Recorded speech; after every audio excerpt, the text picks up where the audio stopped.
Tara, bakit nangangamba ka?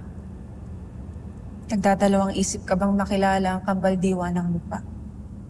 Sa totoo lang, naninibago po kasi ako, Ashti Amihan. Parang kailan lang po kasi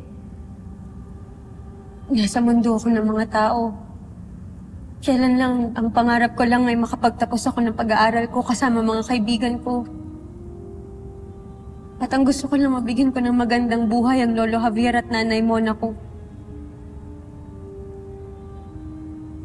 Akala ko noon parang ang gulo-gulo na sa amin sa Distrito 6. Pero nung nakarating ako dito sa Encantadia, mas magulo pa pala dito. Mas marami pang nangyayari dito. Naaalala ko ang aking sarili, Sam. Naaalala ko rin ang aking anak na si Lyra. Gaya ng sinabi ko, lumaki din ako sa mundo ng mga tao. Paslit pa lamang ako. Ipinatay sa aking harapan ng aking ama, si Rakim. At simula noon, kahit sa unang pagtungtong ko sa Encantadia, puro takot ang aking nararamdaman.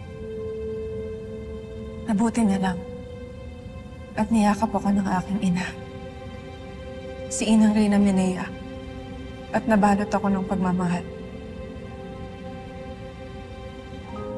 Alam kong wala si Danaya dito ngayon, pero hayaan mo kami ni Perenang yumakap sa'yo nang mabalot ka ng pagmamahal at mawala ang nararamdaman ng pangangamba at lungkot.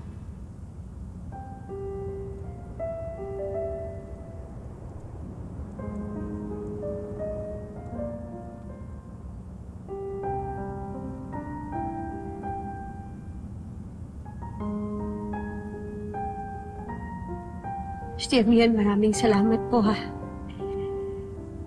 Avisala Eshma. Ano kasi, naninibago lang talaga ako. Sana magtagumpay tayong lahat. Kasana sa dulo ng lahat ng to. Kasama ko na ang nanay Danaya ko. Gusto ko rin sana makita ulit ang nanay mo at ang Lolo Javier ko. Maniwala ka sa iyong kapangyarihang taglay. Ang mabuting kalooban. Dahil yon, Tera, yun ang pinakamalakas mong sandata.